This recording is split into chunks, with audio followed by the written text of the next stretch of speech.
السلام علیکم ناظرین، زنجیر ٹی وی کے پروگرام وقت کی بات میں آپ کو خوش آمدید کہتے ہیں۔ ناظرین، 30 نومبر پاکستان پیپلز پارٹی کا یوم تاسیس ہے۔ یہ دن ویسے تو پیپلز پارٹی کا یوم تاسیس ہے، لیکن کیونکہ پیپلز پارٹی ان دنوں پی ڈی ایم کے ساتھ عمران خان کی حکومت کے خلاف تحریک چلانے میں مصروف ہے، اس لیے آج کل پیپلز پارٹی کے یوم تاسیس پر بھی پیپلز پارٹی کی بجائے زیادہ تر پی ڈی ایم کی تحریک اور اس کے لیڈرشپ کی باتوں پر تبصرے ہو رہے ہیں۔ جب پی ڈی ایم پہ بہت زیادہ تبصرے ہو رہے ہیں تو ہم پی ڈی ایم کی بجائے پیپلز پارٹی کی بات کریں گے۔ پاکستان پیپلز پارٹی 30 نومبر 1967 کو معرض وجود میں آئی۔ ان دنوں پیپلز پارٹی اپنی 53ویں سالگرہ منا رہی ہے۔ گزرے ہوئے ماہ سال میں پیپلز پارٹی نے حاصل کرنے کی نسبت گویا کچھ زیادہ ہی ہے۔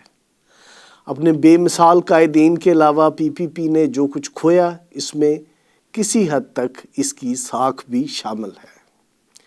اسے دوسری جماعتوں کی کاریگری کہا جائے، پیپلز پارٹی کی سیاسی ناتوانی، یا پھر ناقدوں کا تعصب کہ دیگر پارٹیوں کی نسبت پی پی پی کے حصہ میں ہمیشہ ضرورت سے زیادہ تنقید آئی۔ پیپلز پارٹی کی بے تدبیری کے ساتھ ساتھ اس پر کی گئی ضرورت سے زیادہ تنقید بھی پیپلز پارٹی کی ساکھ کے گرنے کا سبب بنتی رہی ہے۔ مؤثر حکمت عملی کی عدم موجودگی اور شعبہ ابلاغ کی کمزوری کی وجہ سے پیپلز پارٹی ہمیشہ ناقدوں کے لیے ایک آسان شکار ثابت ہوئی۔ پیپلز پارٹی پر ہونے والی تنقید کو کلی طور پر بلا جواز تو نہیں کہا جا سکتا، البتہ انتہائی غیر متوازن ضرور کہا جا سکتا ہے۔ غیر متوازن تنقید کرتے ہوئے کوئی پیپلز پارٹی کو جس قدر بھی طعن و تشنیع کا شکار بنائے، مگر ایسا ہرگز نہیں کہ اس کے لیے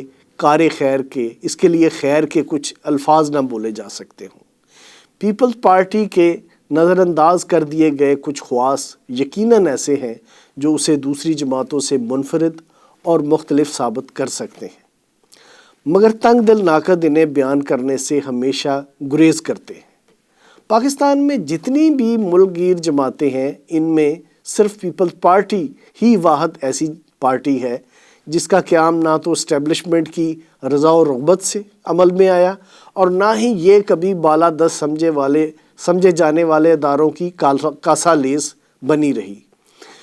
کچھ دوسرے وزرائے اعظم اور معروف سیاستدانوں کی طرح پیپلز پارٹی کے بانی ذوالفقار علی بھٹو بھی ایک فوجی ڈکٹیٹر ایوب خان کے رفیق کار ضرور رہے، مگر یہی بھٹو ایسے تمام سیاستدانوں میں واحد ایسی مثال ہے جنہوں نے اس فوجی آمر سے اختلاف کرتے ہوئے ڈنکے کی چوٹ پر اسے اس وقت چھوڑا جب 4 سو اس کے نام کا طوطی بولتا تھا۔ پیپلز پارٹی کے منشور کی بنیاد 4 نکات: اسلام ہمارا مذہب، جمہوریت ہماری سیاست، طاقت کا سرچشمہ عوام اور سوشلزم ہماری معیشت کو بنایا گیا۔ مصلحتوں اور مفاہمتوں کے زیر اثر پی پی پی کی ظاہری سیاست جس حد تک بھی متغیر نظر آتی ہو، مگر سچ یہی ہے کہ جمہوریت کے تسلسل، استحکام اور عام آدمی کے سیاسی حقوق پر پیپلز پارٹی نے کبھی سمجھوتا نہیں کیا۔ گو کہ اپنی حکمرانی کے ادوار میں عام آدمی کو بنیادی ضروریات زندگی کی فراہمی کے وعدے پیپلز پارٹی سے پورے نہ ہو سکے، مگر یہ حقیقت اپنی جگہ موجود ہے کہ محنت کشوں اور سرکاری ملازموں کی اجرت میں جس قدر اضافہ پیپلز پارٹی کی حکومتوں کے دوران ہوا، وہ کسی دوسری جماعت یا گروہ کے دور میں نہ ہو سکا۔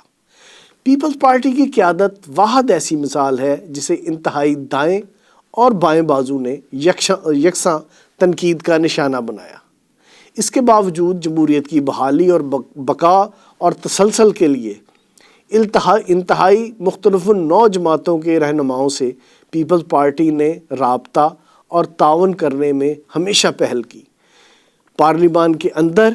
یا باہر اگر کوئی مخالف سیاسی جماعت کسی ایسے نقطے پر عمل کر رہی ہو جو پیپلز پارٹی کے منشور یا پروگرام کا حصہ ہو، تو پی پی پی نے بہتر عوامی مفاد کے لیے ان مخالفوں کو تعاون فراہم کرنے میں کبھی آر محسوس نہیں کی۔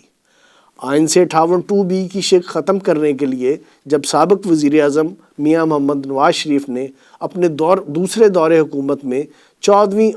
آئینی ترمیم پیش کی تو پیپلز پارٹی کے غیر مشروط تعاون کی وجہ سے اس ترمیم کی پارلیمان سے متفقہ منظوری ممکن ہو سکی۔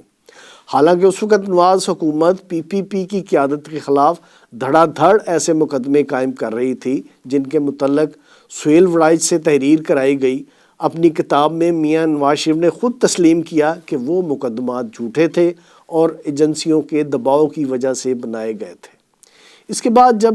نواز شریف کو امیر المومنین بنانے کے لیے 15ویں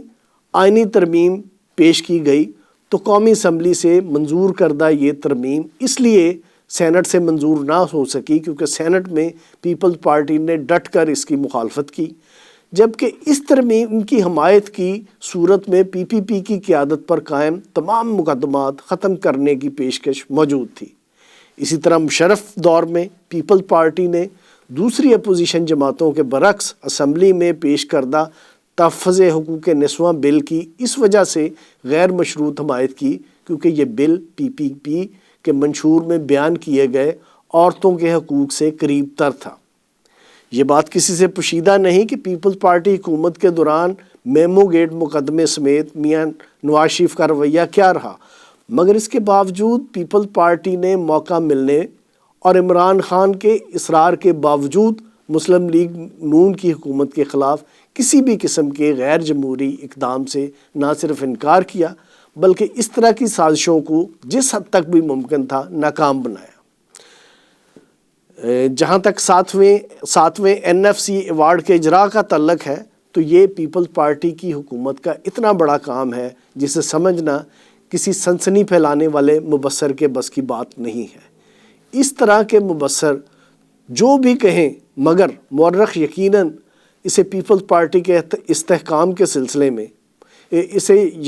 پاکستان کے استحکام کے سلسلے میں ایک نمایاں کام کے طور پر پیش کریں گے۔ 7ویں NFC ایوارڈ کا اجراء اس لیے بھی اہم ہے کہ پیپلز پارٹی کی حکومت نے اس وقت اس پر اتفاق رائے پیدا کیا جب اسے میڈیا اور مخالف سیاستدانوں کی طرف سے ہی نہیں بلکہ عدلیہ کی طرف سے بھی تابڑ توڑ حملوں کا سامنا تھا۔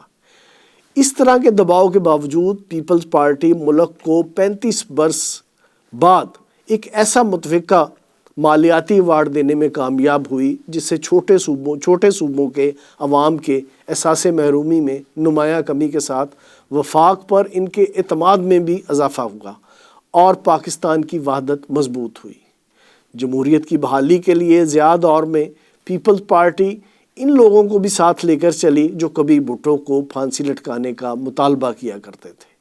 میاں نواز شریف کے دوسرے دور حکومت میں بے نظیر بھٹو شہید اور آصف علی زرداری کو ججوں کی ملی بھگت سے سزائیں دلوائی گئیں،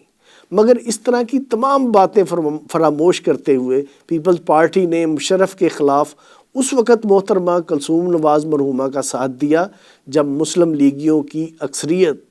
ساتھ چھوڑنے کی وجہ سے وہ تنہا احتجاج کرنے پر مجبور ہو گئی تھی۔